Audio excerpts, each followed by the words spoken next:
Hello and welcome to Reimagining Love. I'm Dr. Alexandra Solomon.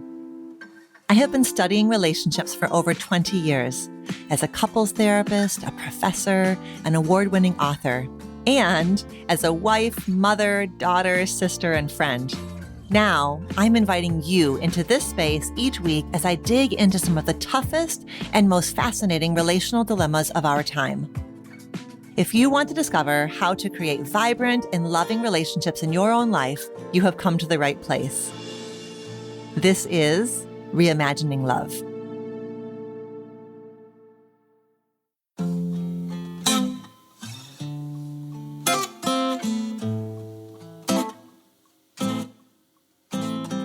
Hi there. Welcome back to Reimagining Love. Okay, this episode and the next are very special as they were recorded in the studio with my husband, Todd.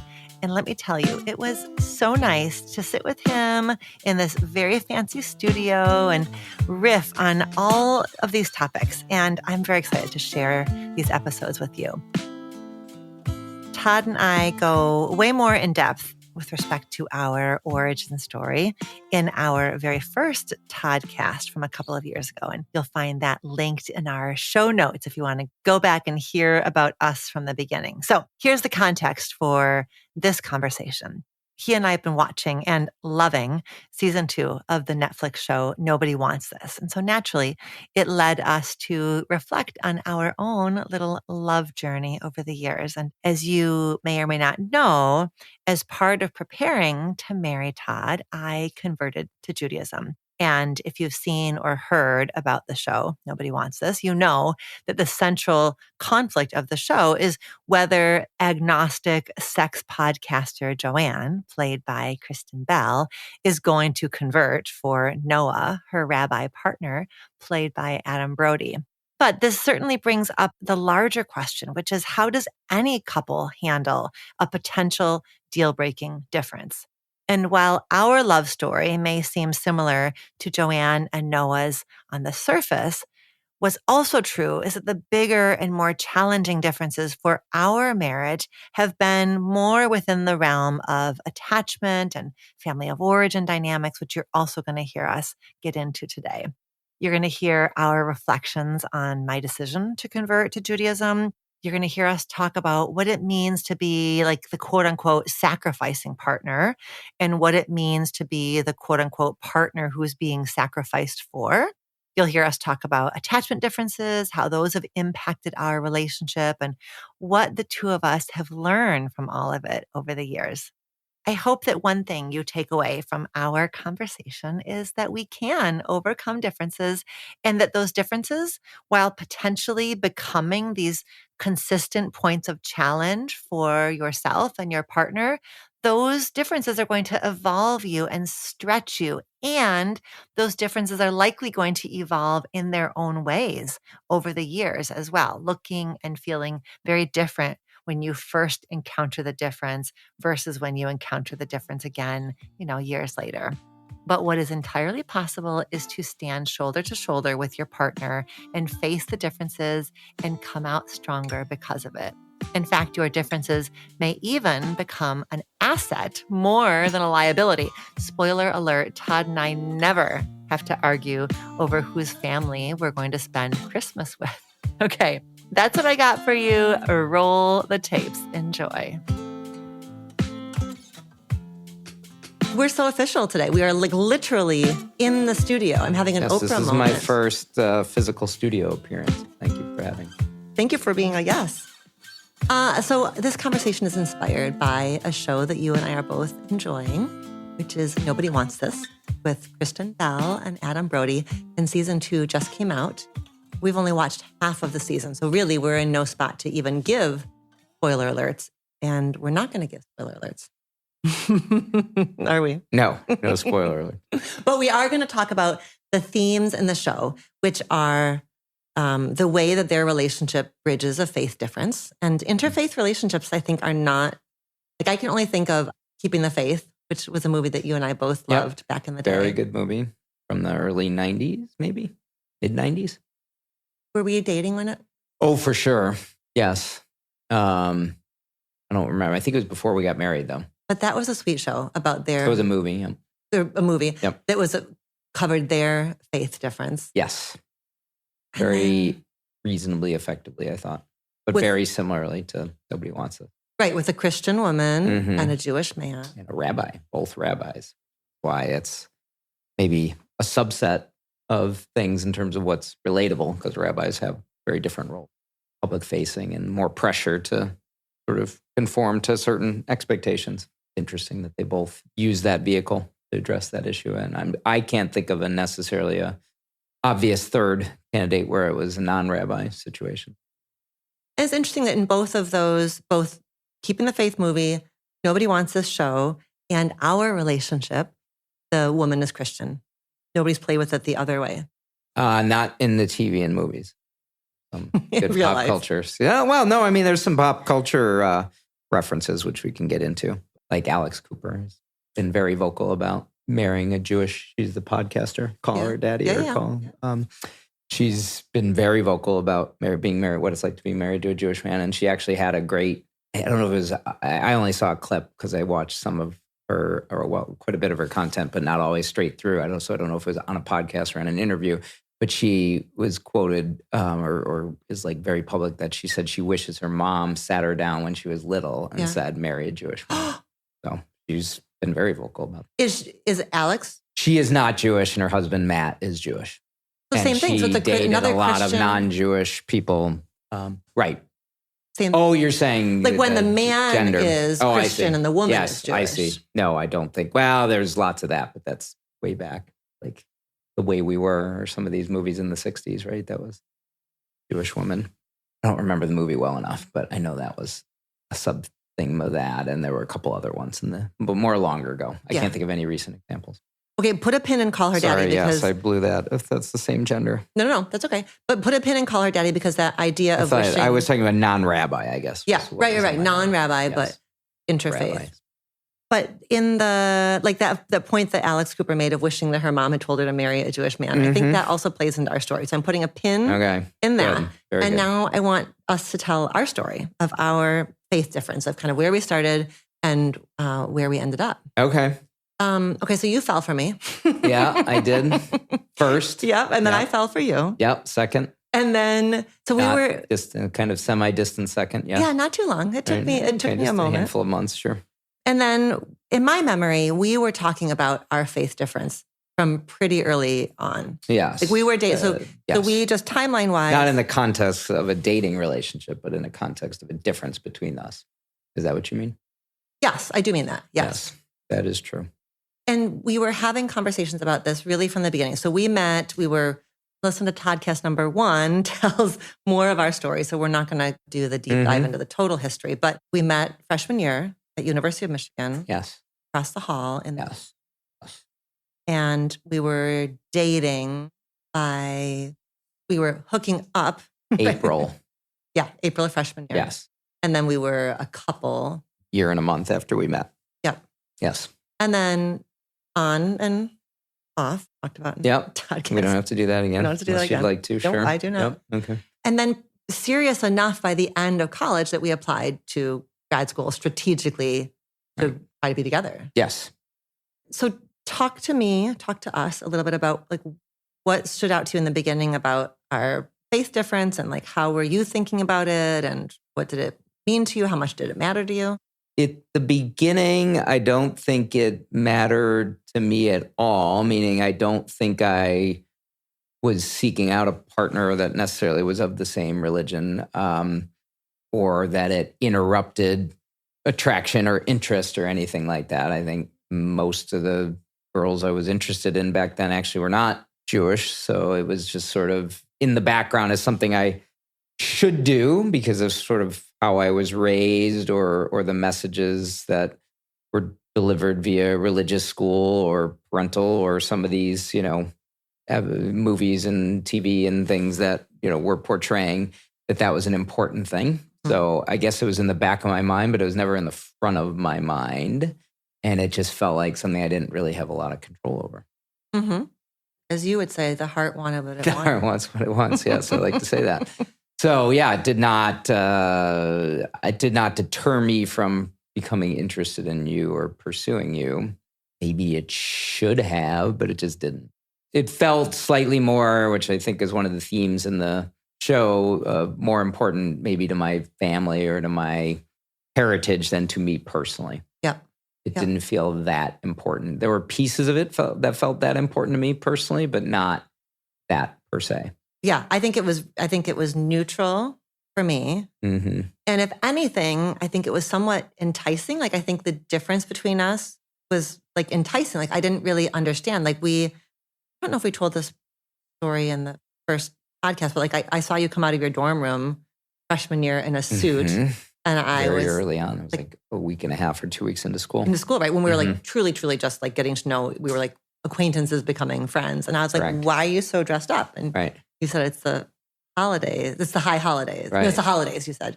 I might have just heard holidays because what did I know from high holidays? Right. And I was like, Todd, it's not Christmas. Like, what are you? And you said, it's Rosh Hashanah. I'm going to Rosh Hashanah service. Mm-hmm. I really had no idea what that even meant. And you really were like basically the first Jewish person that I had met. And I think for me, coming from the community I came from, everything in college was like this like fascinating cultural immersion. And I was so excited to meet people with different backgrounds and different stories. And I remember like friends on the dorm hall used to like call me like a sponge. Like I was like sort of sponging up all of this. Yeah, like, we were in a very melting pot of a floor, which was nice. Mm-hmm. Going on, a lot to learn. Great. Yeah, why you go away to school, I think. Right, for sure. Mm-hmm. For sure. So it didn't, if anything, it was intriguing. I don't think I was necessarily intrigued the same way, but I don't think it factored into how I was thinking. But I like you, and I didn't really think about the rest. Yeah. I think by the end of college, we were already having conversations about like what this would mean to our relationship long term. Because I feel like I have a memory, and I feel like it's a memory that was in the dorm, which probably wouldn't make sense. Mm-mm. But I feel like I have a memory of you saying to me that you didn't necessarily need me to become Jewish, but that when you have children, you would want to raise them Jewish. That was the piece that felt most compelling to me. That I guess I'm not particularly. I mean, a lot of Jews would say this. I think it's just a fact of life. I'm not overly theological. I certainly do not feel connected to the theology of it, or the, it's sort of a little bit of a betrayal. I don't like using it too much to say, oh, I'm culturally Jewish. Mm-hmm. I'm not religiously Jewish, but that does have a very significant meaning to a lot of people. I don't particularly feel connected to the theology. I don't like, being perfectly honest, to sit in the synagogue. I don't like to read religious texts. It's just not something that particularly interests me. But growing up Jewish, there's an identity and an awareness and a little bit of us versus them, in terms of the sort of unfortunate history of what it means to be Jewish, which is kind of rebounding back. Like that part I feel very identified with. So the idea of giving up the whole thing and not having kids that were like me in that way, that felt foreign.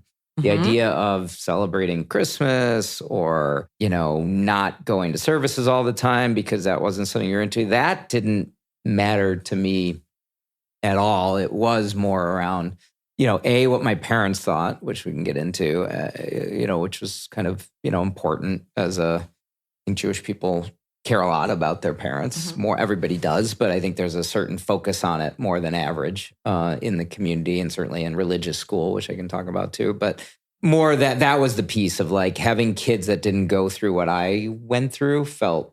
That part felt like what was important in it for me personally is to have kids who are identified the same way I was. Yes. Like if I was feeling us versus them, or I was feeling like there's some nasty history there or something that made me who I am or sort of shaped who I was, I wanted my kids to have that piece. Yeah. Kind of like I don't know. But then, when you become a parent, you want some of that stuff and you don't always get it. So I'm sure it would have been fine without it in retrospect. But at that point, it felt very compelling. Just like if you asked me at 25 years old, what would it be like to have a child that didn't like sports and didn't, I would have probably said that would be very bad. And nowadays, what would I do with that? Yeah. And granted, I do have, at least one that does. But if he didn't, I don't think it would be problematic. But at that point, I think I did. I thought those things were important, that having kids that were like you in certain ways when you're young and you don't kind of know any better feels comforting or secure or important to me, I guess. So that's what I think what was in it for me back then was some sort of people pleasing with respect to family and parents and expectations of the, Jewish community and the way I was raised in my synagogue and things like that. And then more so this, like, the difference felt like if my kids didn't have a bar or bat mitzvah at that age, I would have said that's really tough for me because I did. And that was a big part of my identity is going through that, studying for it and going to religious school. But then our kids barely went to Hebrew school. One, I guess, barely went, and one went pretty regularly. And even got confirmed. She did a bat mitzvah and she went all the way through. But like that would have felt important to me then, but doesn't feel as important to me now.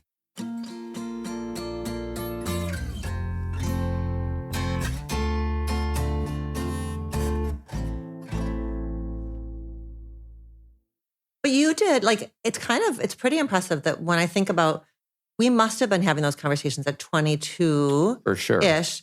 And you conveyed it to me in such a way that I really got it. Like I got that, like you did it, like I was able to kind of cross that bridge and understand from your perspective what it would feel like for you to have a home with a wife and kids with a Christmas tree, or with like, you just like those things weren't like, they just weren't, you needed to have a Jewish home. Like that was just a part, like that felt important. You conveyed the importance of it. Right.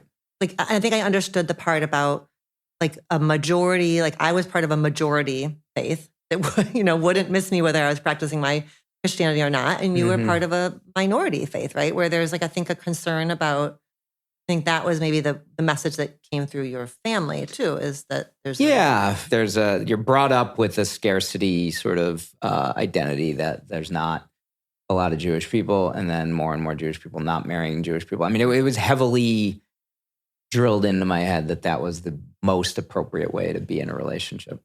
And that part I don't necessarily like or agree with. Because it's fear-based. It's fear-based, yeah. And it's just sort of, the whole point is to practice the way you practice, and you can keep the community alive in other ways, whether you're married to somebody Jewish or not. I mean, think about, in some ways, what we've done is, that's even, more, right? I brought one in, so it's just kind of funny. It's just kind of a funny thing. And it's based in a belief system that isn't just for me. I mean, I think it's like, because I think Orthodox folks would probably not consider you a real Jewish person. And Orthodox people, I was looking at the numbers to get ready for our show. Orthodox people marry within their faith 98%. Yeah, I mean, I think it's just expected and it's part of the belief system. And I wasn't Orthodox, but it was heavily part of the belief system growing up in religious school. And, it just, there's a heavy emphasis on marrying within the religion, and in a conservative synagogue that I grew up in the 1980s. And B, my parents, I think, as open as they were to anything and wanting their kids to be happy, they sort of had a strong preference for that. And parents in the, at least the Jewish upbringing I got, I mean, that's everything. That's like, honoring your yes. I mean, we used to sing. I mean, this is so stupid, but we used to, like, because you had music time in Hebrew school when you were little. We used to sing a song in Hebrew school, like when I was a third grader, that like the lyrics were "Honor your mother and father. That is the fifth commandment." It was like this, "And father, that is the fifth commandment." I'm not gonna sing. A little bit, you just did. Yeah, I did. Yeah, but that is lovely in some ways. Meaning, I totally am. I mean, that is a great way to grow up in some ways, but in some ways, like, that's a lot. Like, like honor your mother and father. Yeah, at the expense of what? Right, or, you play it into 2020's land, and it's, what if your parents don't want you to be LGBT, and they're really harsh on that? Do you honor that? Or, and same thing with this, interfaith, like, was that the most fair thing to put on a kid? You got to marry, not only do you have to find somebody who will be with you and find somebody you really like, but somebody who is just the same as you.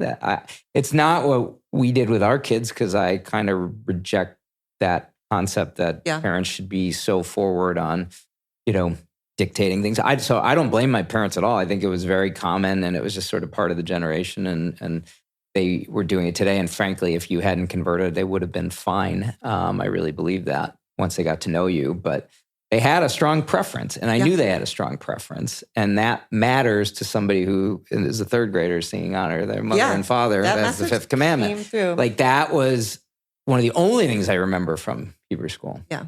So for whatever reason, I just have always been a rule follower. So not following the rules, very challenging. So part of it was very important to me, and in terms of like projecting out the kids, but part of it was like, tell a rule follower a rule, and then throw this curveball that's not within the rules, and everything else is good. I'm going to try to get it within the rules. Right. Which is probably why I asked you what I asked you. Right.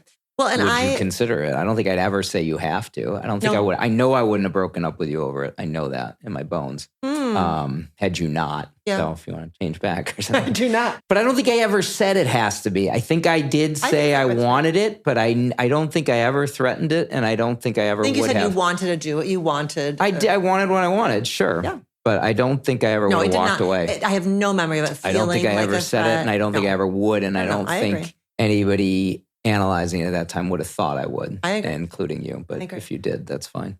No, it didn't. It did not land. And I don't think, and I think that's very common, because that's, love and relationship is very powerful. I mean, it's your whole life, so But I think we haven't even finished the season, so I'm not giving anything away. And I don't even know if it comes out in this season or if it'll come out in a future season. But I don't think this rabbi is going to walk away either. In his bones, I don't think he could walk away. Yeah. I think what came when that was your framing of it, it was actually like, it felt really clear to me that if you were raising, if it felt important for you to introduce whatever future, I remember like having this image of like these kids, like we would talk about like our kids, and they were like years from being born. They were like kind of fuzzy, like on the horizon. Like we were having conversations and making plans for these people that we didn't even know who they were going to be. But I remember the image I had of like, if you were going to raise these kids Jewish, then I for sure would also be Jewish. Even if I was going into the synagogue with you, but not Jewish, that wouldn't have sat well inside of me. For me. Yeah. And I think that for me, when I think about like, why was that so clear?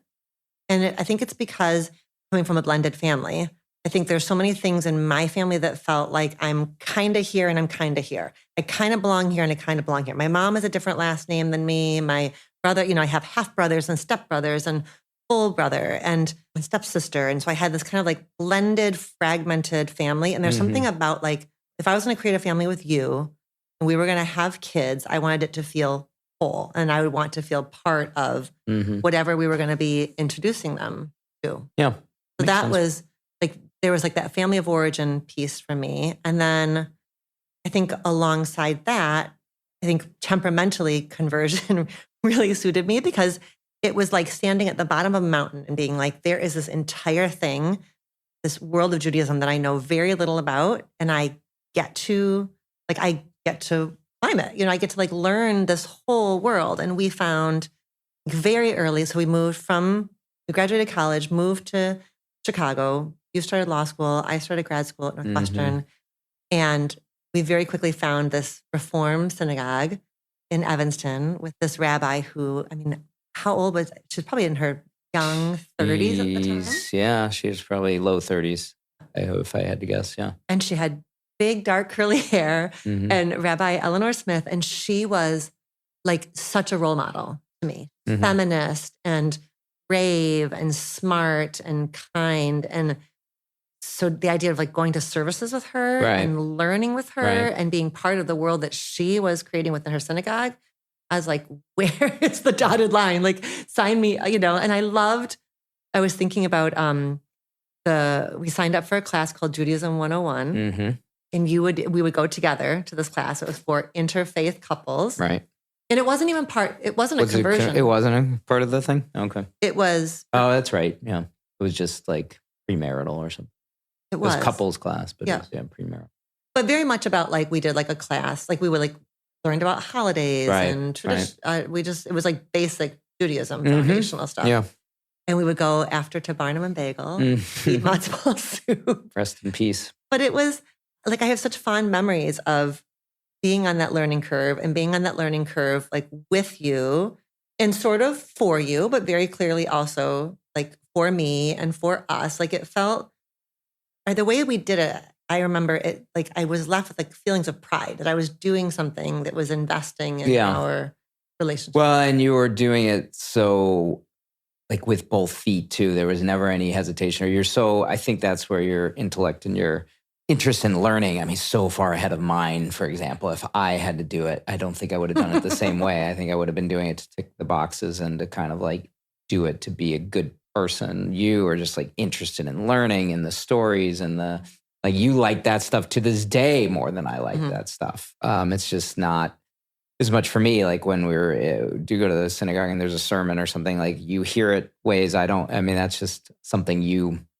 have curiosity about to the nth degree. So I think it helped a lot that the content was very interesting to you, both because she was delivering it, but also because you're a heady person who likes learning things like that. Nerd. Yeah. Yeah. And that would not probably have gone the same in reverse if I was the one taking the class. Yeah. I think I would have done it. I am as dutiful as you are, and I'm as thorough and all that. Right. But I don't think I would have relished in learning some new. Some of it was theology. Some of it was around the holidays. Some of it was around, this happened and this happened. And history. That was yeah. I mean, I still, it's just not for me. Yeah. American history, any history. It's just not something I have a brain for or like learning or like hearing about or can easily transport myself to have feelings about. It's just not, I don't watch movies about history. It's just not my thing. Yeah. The fact that it was kind of your thing was very good. Yeah. It helped a lot.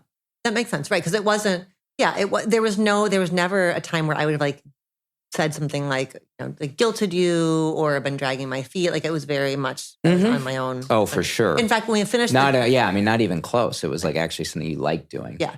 And the rabbi was like, because the rabbi wouldn't marry interfaith couples. And correct. So that was, it was not as far, left, if you will, as many places are today. Yeah. It was reformed, which is liberal and kind of loosey-goosey by Jewish standards, but it was all Jewish. There was no interfaith couples at that synagogue.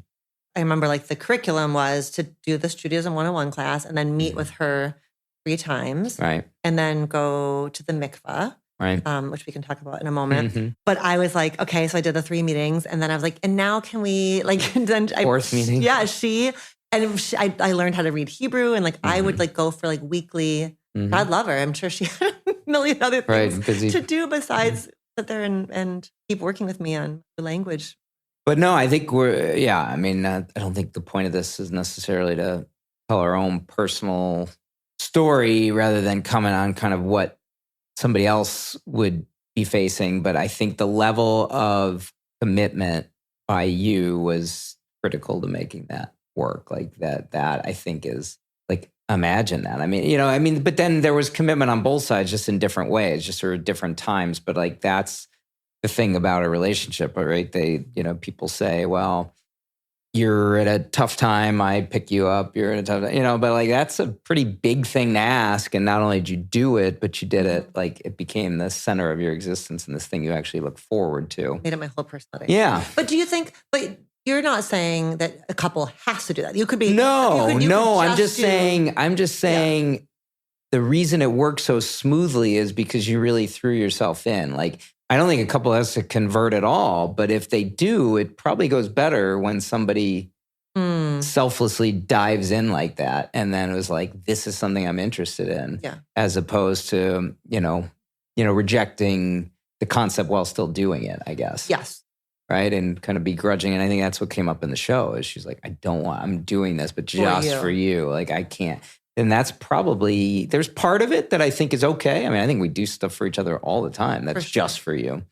So I think it's actually a very fine thing to do, but not for certain personalities. And I think the character of Joanne is one that probably needs to do it when she's ready to do it. I think other people would do it just for you. She's not a just for you person. No, and I think she's very self-aware about that in the show. I think that's what makes her so endearing. Her and her sister kind of know they're a little bit messy, and they know they're, and she's trying to improve. Maybe the sisters, not yet, but I think that's what makes them kind of fun. Is they're kind of a mess in some ways, but they're aware they're a mess, and they're not, trying to be what they're not. Yes. So like for her to be bold and say like, I'm not ready to do this for you. That's a big thing to say, but it's very honest to who she is. Like, I think she wouldn't do a great job at converting when it's not. No, she'd be resentful. She'd be resentful. Right. And I don't think you would have been in that point. That's what I'm saying, is there's just like that's what made it so easy for us. Because I could imagine conversion as kind of potentially a bumpy trip for some people. It was not for us. Right. I think it also helped that both of our families were in support. Like for my mom and my dad, there was no struggle with me converting, or very little that I ever heard about, because I think that was like largely like they really saw you as a good partner for me. Like they felt good about our relationship. And I think they're sort of more hands-off. I mean, they didn't really like weigh in on many of my choices at all. Right. Ever you do your thing. Yeah. Yeah.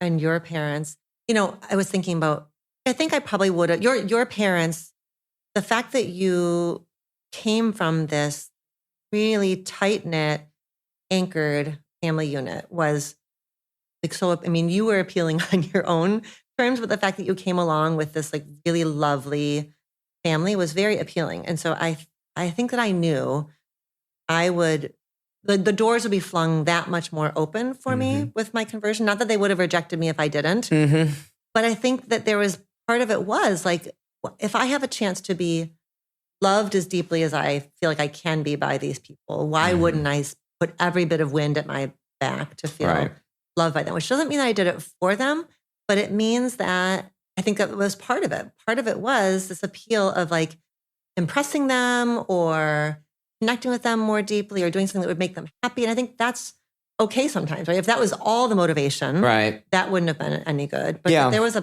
part of it. No, I think that's very valid. And I think that's very valid in any relationship or for any reason. Like everybody has a desire to be liked and accepted. And if that felt like some easier way to get into a family system on equal footing, I can understand. I'm sure it would have worked out. Because they liked you so much. But yeah, I could see where that was a natural reaction to that. And I think that's what it's kind of interesting about the show too, is that the rabbi's family is not being overly likable in many ways, right? The mom is like super difficult, very traditional. And for, the dad just kind of quiet. The brother's obviously, likable, but she's got a relationship with him either way. Like they're not necessarily making it easy, although there's obviously this tight knit, but I think that's what gets complicated, because every family is complicated, even the ones that look great from the outside. There's always something that's, not the easiest to be a part of. That's just true everywhere. Well, and I think when there's when we're thinking about kind of two families coming together, because whenever any couple gets together, it's two families coming together. And when there is a family that has some kind of marginalization, has experienced oppression, otherizing, like having concern about somebody like from the quote unquote majority group joining your family, like I have a compassion for that hesitation, like the rabbi's family's hesitation. Like I can have compassion with skepticism of an outsider when outsiders have been harmful. Like, so I kind of get it. Right. And you can see how the mom especially is just making a hard thing harder. Right. Yeah. And the sister-in-law too, and all that. Right. And I mean, but that's, I think the thing is that I was trying to like break free from is how much of it was, otherizing, trying to figure out how to say it, but like that you don't want it to be pre-programmed. Like it's all about the person, right? That was why I think my parents would have come around, because I think they really did know you were good for me and really liked you. And so that like, I could even feel them softening up compared to like what I would have expected. If I was dating somebody else who was of a different faith and wasn't as good a fit, I think it could have been a real disaster in that way. And I think that's, the show maybe isn't playing into those themes quite as much, but I think they are. It's just sort of the rigid belief, but they're not necessarily trying to get to know her. Although in the second season versus the first, I think that's the nuance, is that they're spending more time together, and the sister does seem to be the sister-in-law. Right. Sister-in-law Esther is. Yeah, Esther seems to be kind of warming to her and her sister a little bit. You can sort of tell in little ways, which is interesting, because I think it's easy to assume this is not something you should support, but when you get to know the people, that I think I'm just kind of a big believer in that part.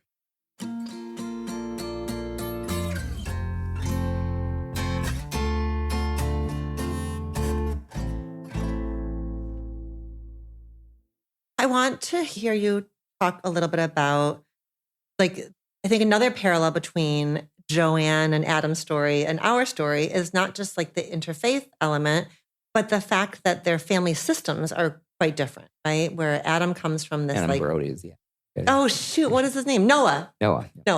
Where Joanne and Noah, they have the interfaith difference, and then they have the family system difference, the kind of capital C difference in Judaism versus Christianity, right? And the lowercase c difference of non-divorced family system versus divorced blended family system, and that's another parallel to our lives. Your right. I don't think there's ever been any divorces in your family. Not that I'm aware of. And there have been relatively few marriages that have gone the distance. In my, there's a lot of divorces in my family system, and that doesn't have to be tied to faith. We're not trying to make a. No, I don't think so. Jews get divorced all the time, but but right, it does line up pretty similarly. I guess I'm curious to hear you talk about when you think about the differences, the potentially deal-breaking differences that we bring into our relationship. That could have been a problem. Maybe you wouldn't have wanted to marry somebody who had, who's from a complicated blended. And how has it, how do you think about those differences between us? Which ones have been more impactful, less impactful? Yeah, it's a very good question. I guess Thank you. Thank you. Yeah, you always have a knack for asking good questions. It's a tough one. I guess what jumps out most to me is, and this might be easy to say because you converted, so the religious difference kind of oh, it's true, somewhat got neutralized, although not with your family. You're the only one who converted; nobody else did. Although they're always welcome. The other differences are vast, I would say. And that's sort of what's funny about being brought up in a way that was so focused on marry a Jewish girl, marry a Jewish girl, marry a Jewish girl, is it missed all the other stuff, when probably the right advice was marry somebody with a similar temperament than you, or marry somebody neat, marry some, or whatever, marry somebody you can live in the same apartment with. So much more important to me in terms of relationship longevity and happiness than anything around the religion, which to those two people might not mean anything to them. It just might mean something to their parents. So it's this manufactured difficulty in a relationship. It was not a problem for me. It was not a problem for you. It only became a problem because we had to go home, or we had to talk to our parents, or go figure out holidays and things. It's so manufactured. The other ones are real, though.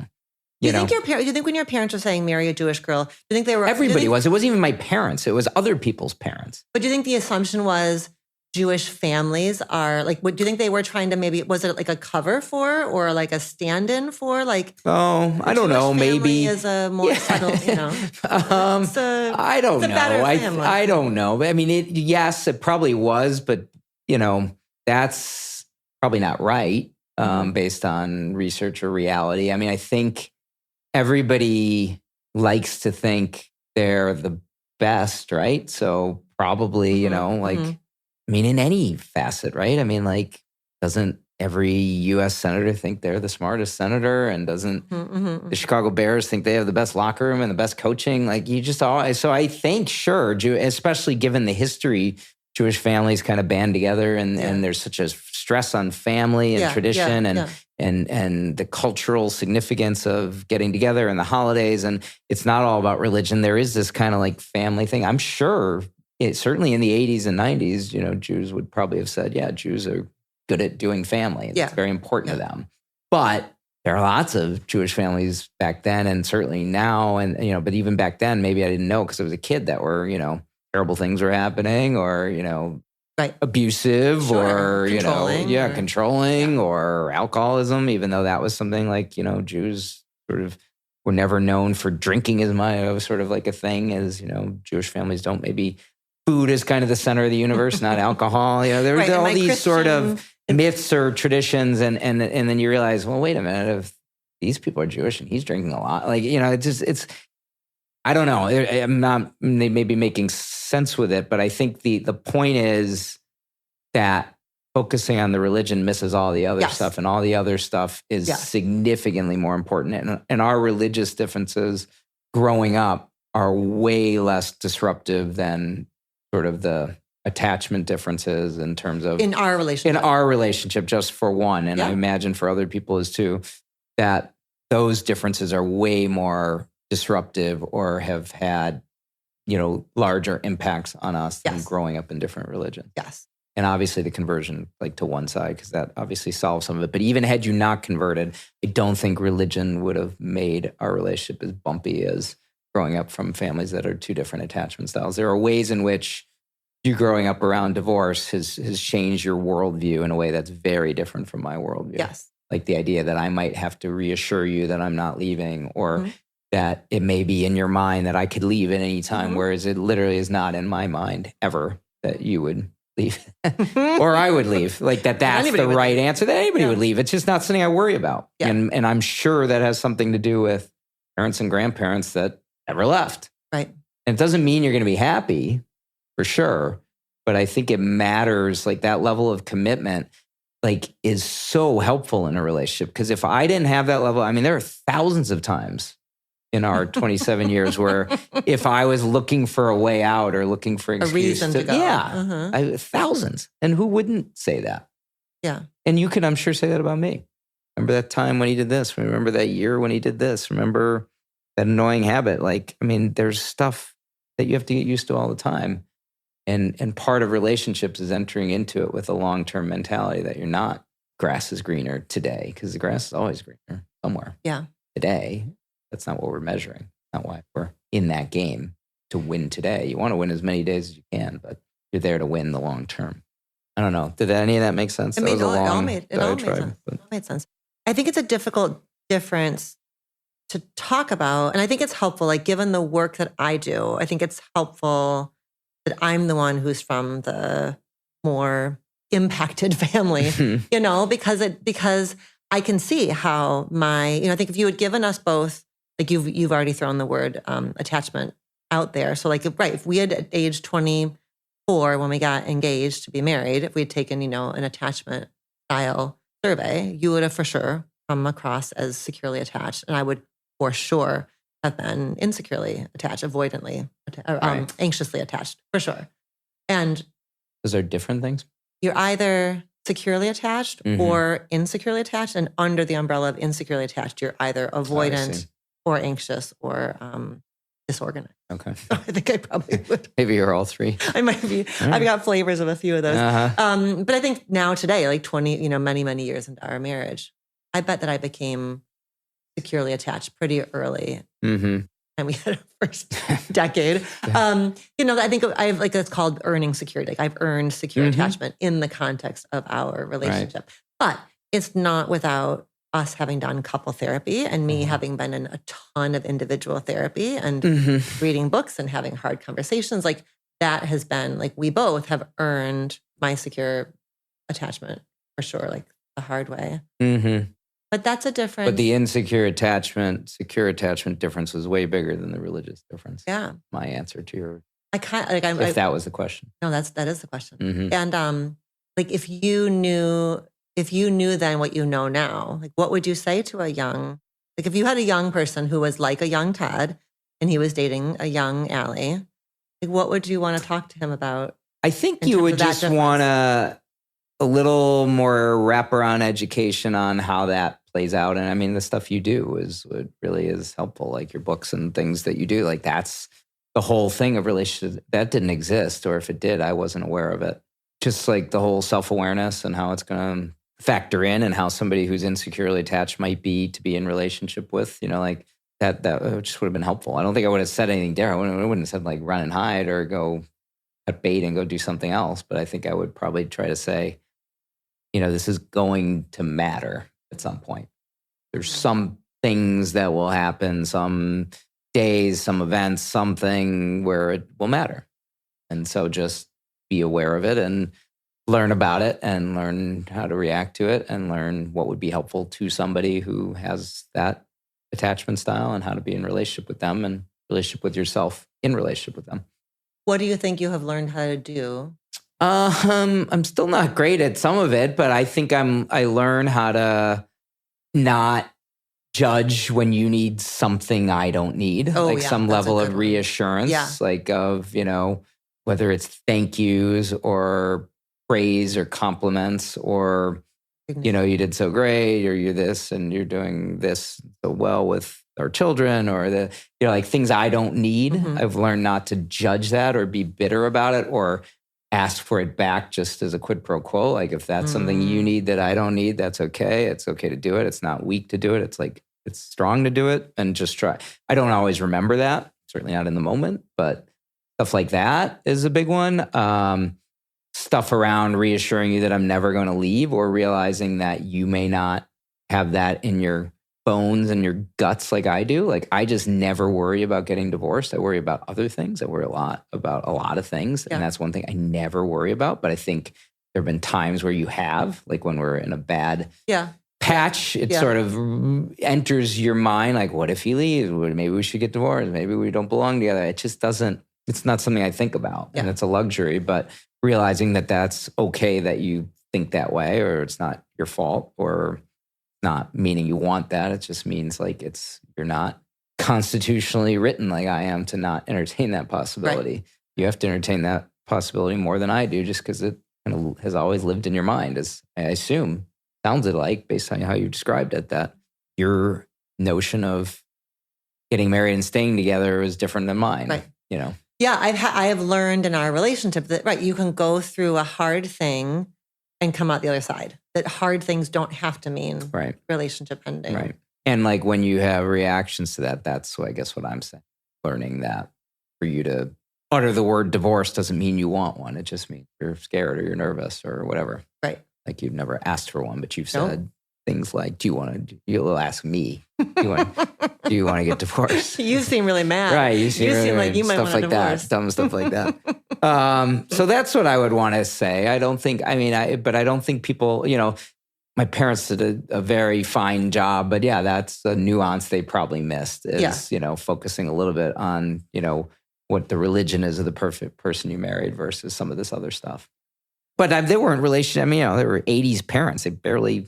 1980s parents didn't talk to their kids about any of this. I don't think it was my parents. Like, I don't think any of my peers had their parents talking to them about marriage back then. Right. I don't think the concept didn't really exist that that's what parents would necessarily do unless one was like a therapist or something. Right. Just today's parents are very different with how much you talk to our children, for example, about relationships. And even how much I do. Yeah, right. How much you do, how much I do, and how much how much you and I kind of think about our kids' relationship journeys. Right. Yeah. I don't think they thought about it much, for sure. I'm trying to think if there's anything else I would want to say to young Todd. What would when I think about what I would want to say to young Allie, and this is what I say, like when I talk to, like in Marriage 101, and when we're talking about like people who come from more dysfunctional families, it doesn't have to be, that's something to feel ashamed about. Like none of us are in charge of the families that we're born into. Right. But there is something about like being accountable for understanding the ways that shapes your perception of relationship dynamics. And so I've had to learn how to be accountable for that in our marriage without feeling like I'm less than you. Right. You know what I mean? Yes. And I think that would be, I guess, the other thing I would say to young version of me is like, don't weaponize it either. Just because you're from the more intact family doesn't make you better. Oh, yeah. Or more perfect, or every family's got its stuff. So, we're a perfect family. I'm sure, my family's not been perfect. It's not like that. It's just more intact or more close-knit in some ways, but it's not more, not better. It's just different. So, I think when I am in the best moments with you, I don't throw that in your face of like, oh, Right. your family, this or that, or you're like this because all this divorce. I don't do that. I just try to understand it and why you might be approaching something. So definitely, it's not a better than, it's just different. Right. But usually it's a better than for the two people, sort of. I mean, I guess there's debate over that. Like, I think staying married to somebody you're happy with, like that's the goal. That's why you get married. Sure, it's right. better than, but then a lot of people would say, I'm happier than ever since I'm getting divorced. But that doesn't make the relationship better. It just means they're happier. Mm-hmm. Like the whole point of getting married is to stay married, in my view. Like that's why you do it. If not, you shouldn't do it. But of course, if you're happy or divorced, you should get divorced. Yeah, but that doesn't make the relationship better. Or if you have a partner who isn't able to turn toward you and work with you, and you're deeply alone in it, for sure. Right. It's interesting too, because the difference between our families wasn't just like a thing when we were, young adults or planning our wedding. I think when I think about like our almost 30 years ago, like the form that family difference has taken has changed over time, like just developmentally, like what it has meant like around planning a wedding, what it meant when we had like little kids. And I think about like what it means now, like as we've got aging, just like aging parents, like the amount of like sort of complexity that we deal with. And the thing that has been steady is the amount of complexity and kind of emotional bandwidth between you and I. Like we spend more time, more cognitive energy, more emotional energy thinking about, talking about, and strategizing about my system, my family system, than your family system. And I think in that difference, I kind of walk this line of like half the time I want to tell you I'm sorry. Like I'm sorry that that we're dealing with my family. Right. But then what I want to do instead of saying I'm sorry is say thank you. Like thank you for being with me. Right. In this family stuff that I didn't ask for, you didn't ask for, neither of us asked for it, and that is part of our journey together. So the times when I want to say I'm sorry, that's not helpful because that's me being ashamed of, and like sort of centering my own like guilt or self-consciousness or shame. Yeah. But when I can say thank you, like that, you have been like, it's the things that I've had to carry over the years vis-a-vis my family have been made infinitely easier by having you with me in them, Right. Yeah. I mean, I think in the moments where it's not so immediate or so like in the moment, I think I'm very compassionate on, everybody's got their own set of stuff and whatever yours is, like I'm not too judgmental about that or too angry about it. In moments, for sure, over the years, I've gotten angry, like, oh, this is so annoying, or something's happening that seems tied to something that's outside of your control or that was like thrust upon you. It gets very, activated. But in general, I think it's like everybody's got something. So. And I think also like another difference so you and I have a gender difference. So as a woman, like it's more likely that daughters have more of that like kind of caregiving, family complexity stuff than sons. Mm-hmm. And I'm an eldest daughter, and now I'm the eldest kid in my family. So I think there's like a few reasons why, right? Mm-hmm. Like it's not just, it's like a family difference, but layered in with it. Like you're the youngest guy in your family, I'm the oldest in my family. So I think there's like those differences also that kind of make the scope of my work with my family bigger than the scope of your work with yours. Yep, I agree.